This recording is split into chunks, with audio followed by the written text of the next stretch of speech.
Buona giornata, ben trovati a questo appuntamento con il telegiornale di Telefriuli. Sono stati firmati questa mattina a Palmanova i protocolli d'intesa tra la Regione, le università di Udine e Trieste, l'azienda sanitaria universitaria Friuli Centrale e quella Giuliano Isontina per il coinvolgimento dei medici specializzandi nella campagna di vaccinazione anti-Covid. Sentiamo le parole del rettore dell'Ateneo di Trieste.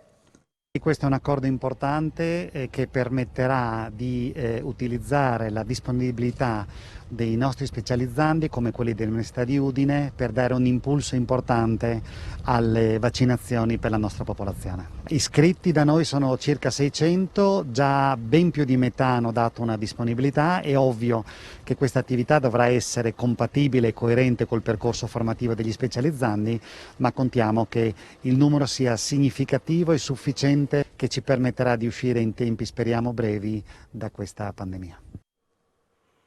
E sulla pandemia e la relativa gestione arriva una nota del sindacato: questo gioco allo scaricabarile, un giorno sullo Stato, quello dopo sulle aziende, non può più reggere, i risultati si vedono tutti, lo scrive in una nota la segretaria della funzione pubblica della CGIL regionale Orietta Olivo, che continua: il numero di contagi più alto in Italia non è frutto di sola sfortuna, chi governa la sanità è stato travolto da questa terza ondata e ha portato con sé il sistema, peraltro dimenticandosi regolarmente di aggiornare i sindacati sui dati relativi al personale che l'anno scorso ci sono stati forniti solo dopo una formale diffida.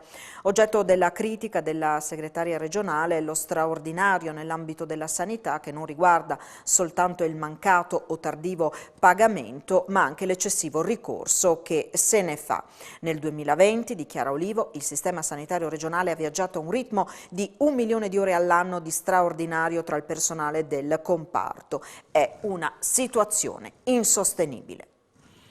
Sciopero dei pacchi in tutta Italia, i driver di Amazon incrociano le braccia in tutto il paese, circa 400 quelli che operano in Friuli Venezia Giulia. I sindacati lamentano l'interruzione della contrattazione, l'azienda risponde che l'impegno verso dipendenti e fornitori di servizi di consegna è una priorità assoluta.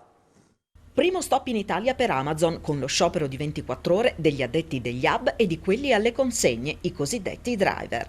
Sono tra i 30 e i 40.000 in tutta Italia, circa 400 in Friuli Venezia Giulia, che gravitano attorno ai due centri di Fiume Veneto e Sgonico e al magazzino di Tavagnacco.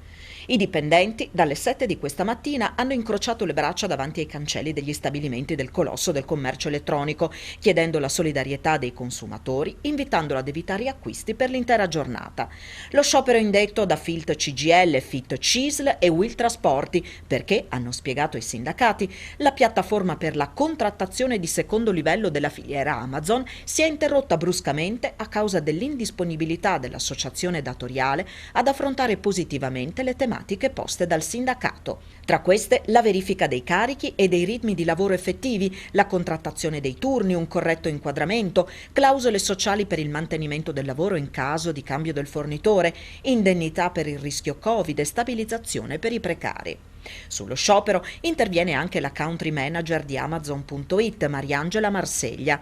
L'impegno verso i nostri dipendenti e quelli dei fornitori di servizi di consegna è la nostra priorità assoluta, afferma. In Amazon rispettiamo il diritto di ogni individuo ad esprimere la propria posizione e voglio ringraziare personalmente i colleghi e i dipendenti dei fornitori dei servizi di consegna che ogni giorno lavorano per assicurare che possiate ricevere i vostri ordini, ha detto, rivolta ai clienti.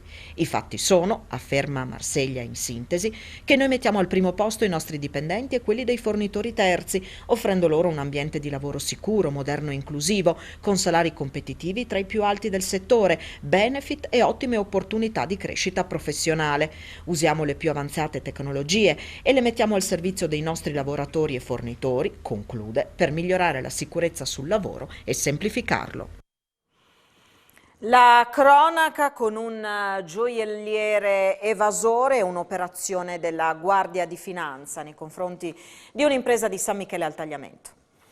Sequestro di beni mobili e immobili per un valore di 130.000 euro nei confronti di un'impresa di San Michele al Tagliamento che opera nel settore della vendita di oro e gioielli. Lo ha disposto la Procura di Pordenone perché l'impresa non ha presentato le dichiarazioni fiscali dal 2016.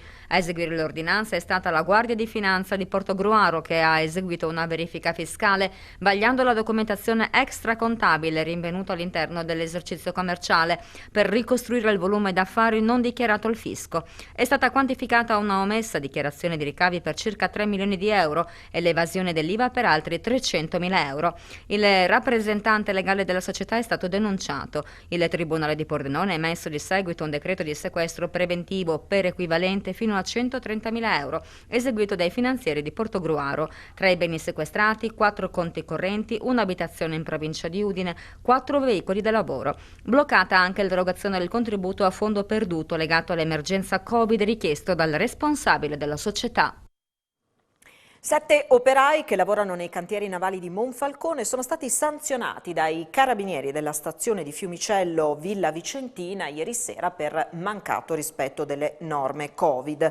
Alloggiati in un affittacamere del paese della Bassa Friulana per motivi di lavoro, hanno organizzato una festa con musica e drink. Il volume dello stereo era talmente alto che ha attirato l'attenzione di alcuni cittadini di Fiumicello Villa Vicentina.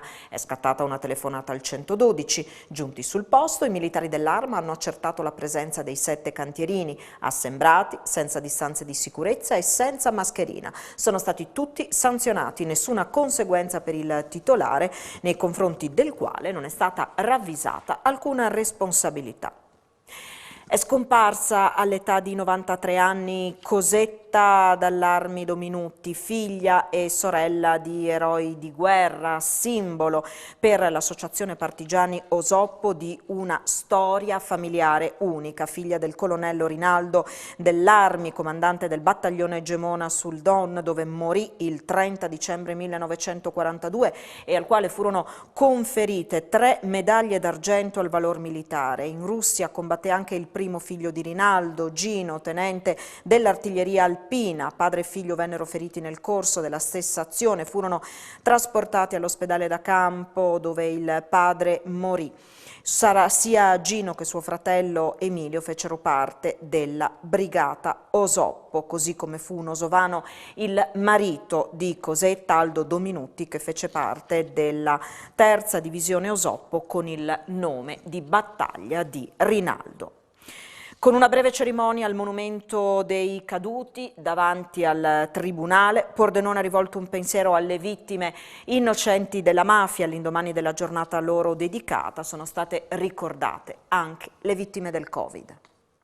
Pordenone questa mattina ha ricordato le vittime innocenti della mafia, delle quali ieri si è celebrata la giornata della memoria e dell'impegno, nata su impulso dell'Associazione Libera, e lo ha fatto con una breve cerimonia al monumento dei caduti istituzionali davanti al Tribunale alla presenza delle autorità. Una giornata molto importante, in quanto tutti ci dobbiamo fermare nelle nostre attività e cominciare a ricordare appunto tutte quelle vittime della mafia, anche in questi territori dove la mafia non provoca assolutamente alcun allarme sociale, anche se diciamo che la presenza strisciante potrebbe anche non escludersi, diciamo. È indispensabile ricordare e far capire anche a tutti i nostri cittadini che la mafia si infiltra in modo subdolo, ha cambiato strategia, non è più la strategia stragista di alcuni decenni or sono, ma è un modo altrettanto efficace per infiltrarsi all'interno del tessuto socio-economico.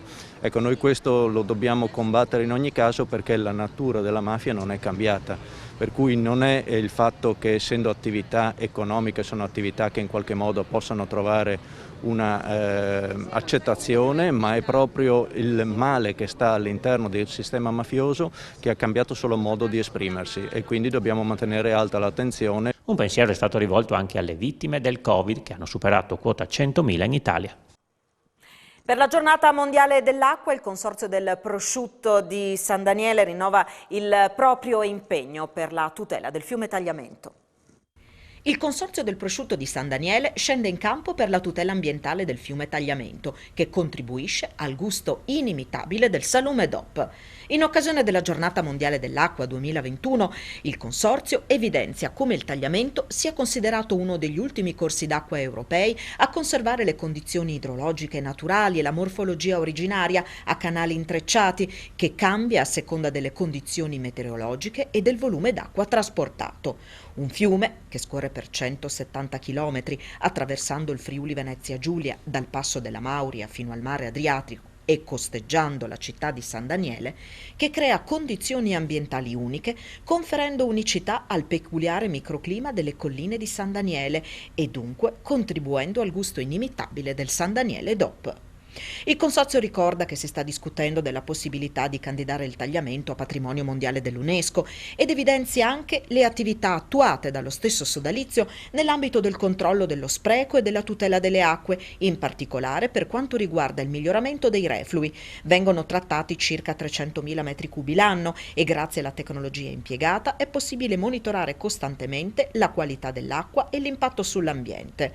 Mario Emilio Cicchetti, direttore generale del Consorzio, ha indicato che la sua organizzazione è impegnata in una gestione sempre più sostenibile della filiera del prosciutto, con l'obiettivo di tutelare le risorse naturali, l'ambiente e l'unicità che distingue il nostro prodotto in tutto il mondo. Per finire il calcio si ferma la serie positiva dell'Udinese che è stata battuta dalla Lazio per 1-0, 2 occasioni fallite per i bianconeri con Larsen e Okaka e poi un palo colpito da De Paul. L'Udinese è superata in classifica da Sampdoria e Bologna, entrambe vittoriose nel weekend e ora 12ª, tornerà in campo alla vigilia di Pasqua a Bergamo contro l'Atalanta. Incontravamo un avversario forte che ha le sue qualità, non è che sono dispiaciuto della fase, ovviamente non cambia nulla, noi dobbiamo fare 7 punti per raggiungere il nostro primo obiettivo e se questi 7 punti vanno fatti il prima possibile. E il Pordenone Calcio ha fatto sapere oggi che nel corso degli ultimi controlli sono stati riscontrati altri 4 casi di positività al Covid-19 fra i membri del gruppo squadra. Gli stessi, seguiti dall'azienda sanitaria, sono stati isolati secondo le direttive federali e ministeriali. In totale sono ora 10 i calciatori positivi al coronavirus. La partita interna con il Pisa, prevista per sabato scorso, è già stata rinviata a data da destinarsi. Ci fermiamo qui, vi ricordo tra pochissimo l'appuntamento in diretta con A voi la linea. Arrivederci.